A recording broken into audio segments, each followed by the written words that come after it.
Chào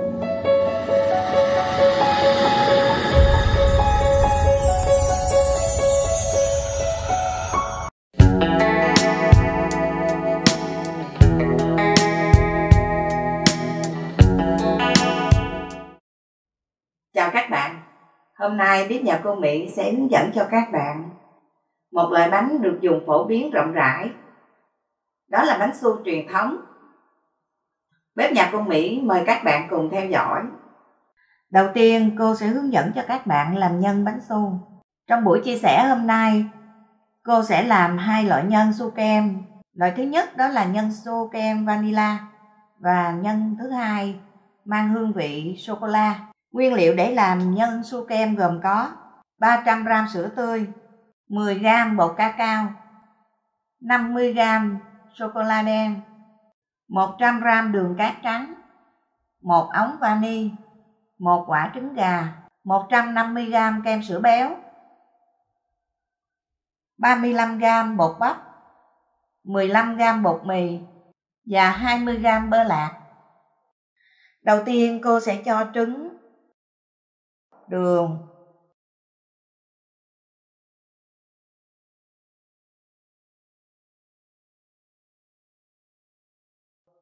bột mì,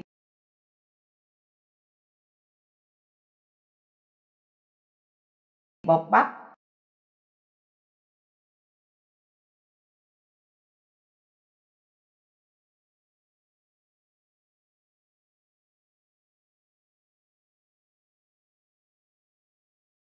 sữa,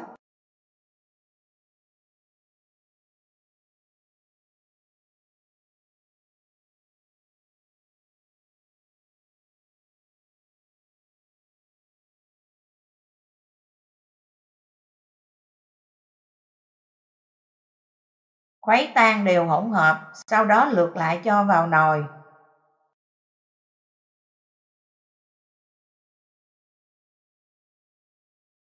Và đặt lên bếp nấu ở nhiệt độ lửa vừa. Khuấy liên tục để bột không cháy khét từ bên dưới.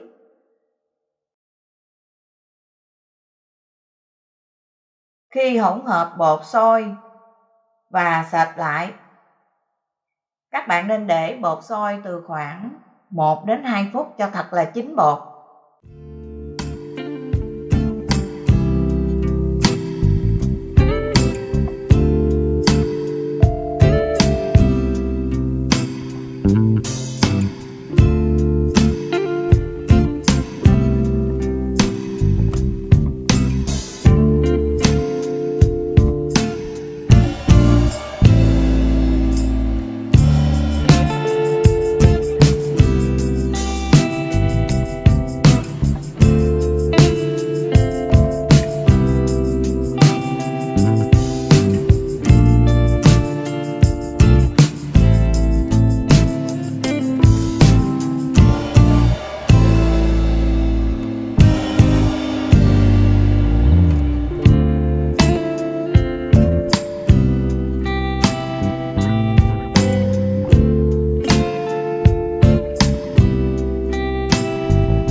Lúc này tiếp tục chế whipping cream vào và nấu tiếp từ 1 đến 2 phút.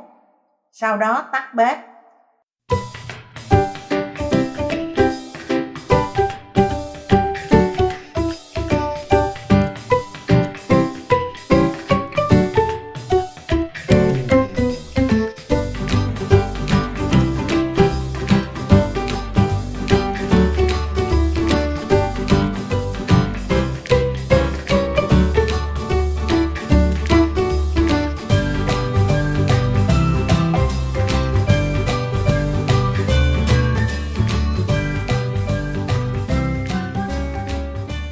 Thả bơ vào cho bơ tan đều.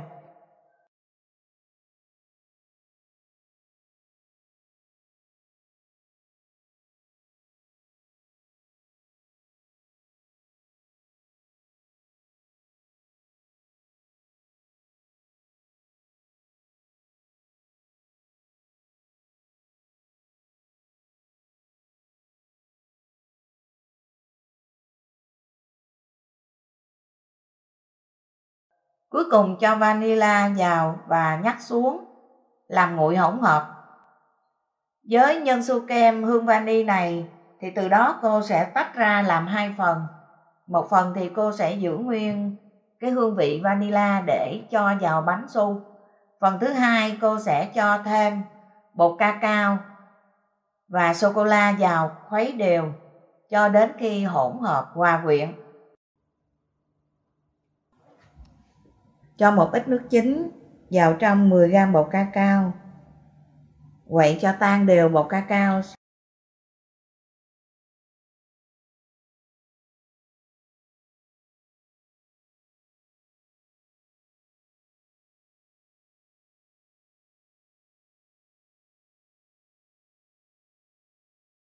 Sau đó cô sẽ cho sô-cô-la đen,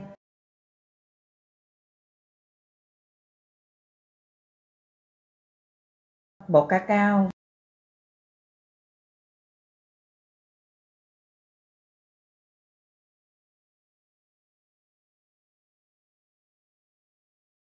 vào nấu chung với lại lượng nhân su kem còn lại ở trong nồi.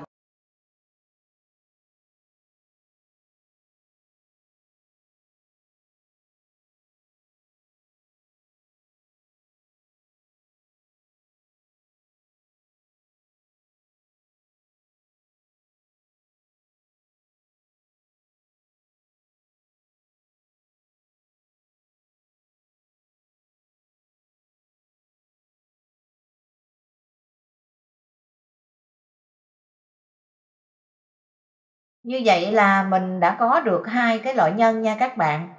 Thì trong cái buổi chia sẻ hôm nay cô sẽ chỉ hướng dẫn cho các bạn 2 loại nhân vani và sô-cô-la. Từ đó các bạn có thể thêm những cái hương vị khác cho thật là đa dạng. Với cách làm nhân su kem này các bạn có thể bảo quản ở trong tủ mát. Thời gian để trong tủ mát được từ 5 cho đến 7 ngày. Kế tiếp cô sẽ hướng dẫn cho các bạn làm giỏ bánh su truyền thống. Nguyên liệu để làm giỏ bánh su truyền thống gồm có 25g dầu, 25g đường cát trắng, 1 ống vani, 1/3 muỗng cà phê muối, 4 quả trứng gà, 125g bột mì số 8, 85g bơ, 100g nước, 100g sữa tươi không đường. Giờ thì cô sẽ làm giỏ bánh su. Đầu tiên cô sẽ đánh tan 4 quả trứng. Các bạn chú ý mình chỉ cần đánh tan trứng như mình chiên bình thường.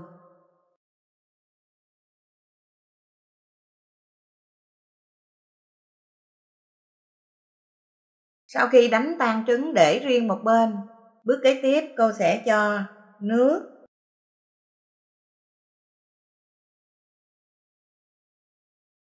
sữa,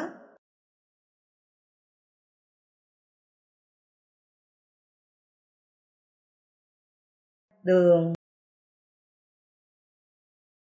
muối, bơ, dầu ăn vào trong một cái nồi và đặt lên bếp đun ở nhiệt độ trung bình.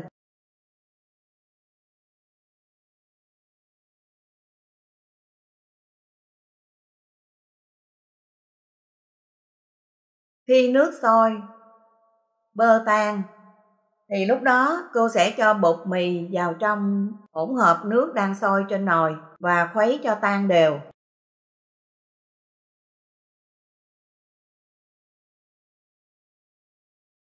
Chúng ta sẽ đảo bột trên bếp cho đến khi bột chín.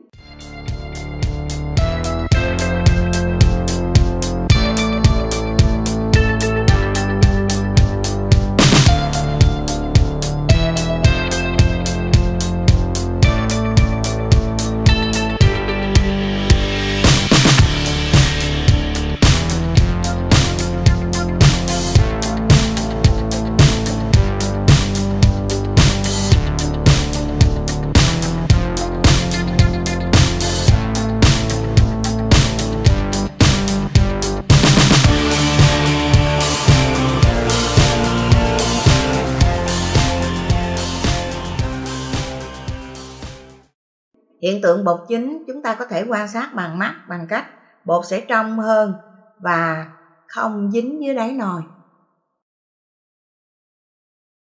Lúc này hỗn hợp tạo thành một khối dẻo. Thì cô sẽ tắt bếp, mang bột xuống. Cô sẽ tiếp tục dùng với lòng hoặc là cây vét trộn đều bột cho nguội bớt. Thời gian trộn như vậy thì tùy theo cái số lượng bột nhiều hay ít. Chúng ta trộn để cho nhiệt độ trong bột giảm xuống. Và sau đó cho từ từ trứng đã được đánh tan vào, trộn đều.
Khi chấm dứt cái lượng trứng mà cho vô bột thì các bạn chú ý thời gian mình sẽ trộn tiếp tục khoảng 7 cho đến 10 phút.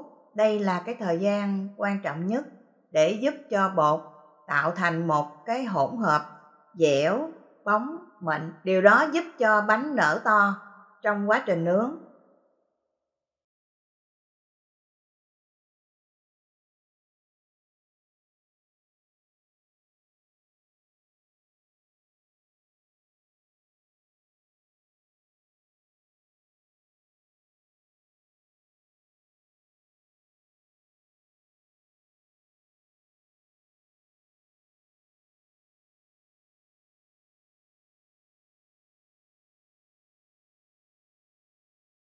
Có nhiều cách để các bạn trộn. Có thể chúng ta sẽ dùng cái sạn bằng gỗ này để trộn đều, hoặc là có thể các bạn sẽ đeo bao tay và dùng tay trộn đều. Sau khi cô đã trộn xong, các bạn thấy bột rất là mịn nha, dẻo và bóng. Thì lúc này đã là 7 phút rồi, cô dừng lại. Cho bột vào bao tam giác. Mình có thể sử dụng chui inox để tạo hình.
bạn sẽ để ở dưới ngăn cùng của lò nướng nha.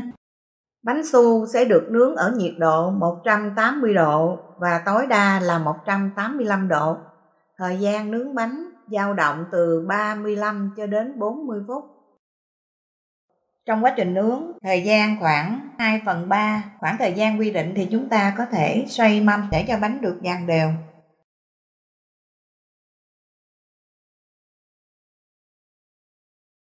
Bánh đã dàn, cô Mỹ lấy bánh ra, các bạn quan sát thấy màu bánh vàng rất đẹp.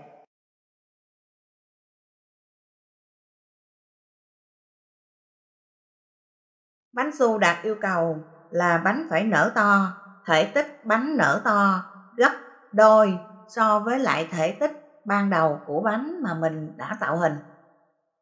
Bên trong bánh rỗng ruột, vỏ bánh mềm, mỏng, vàng đều. Sau khi bánh đã nguội, cô sẽ cho nhân vào bên trong bánh.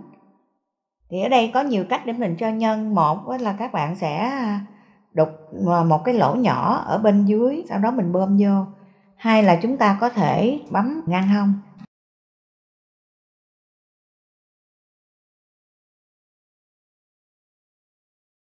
Giờ cô sẽ đục lỗ từ bên dưới nha.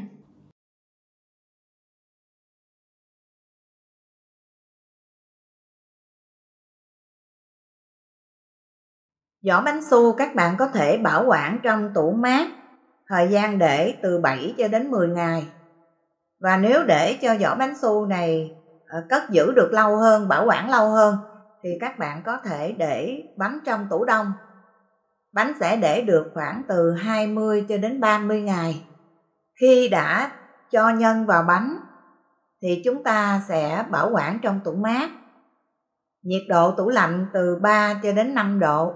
Vô hộp và đóng gói kín thì chúng ta có thể để bánh trong tủ mát được 3 đến 5 ngày. Bánh su của chúng ta đã được làm xong.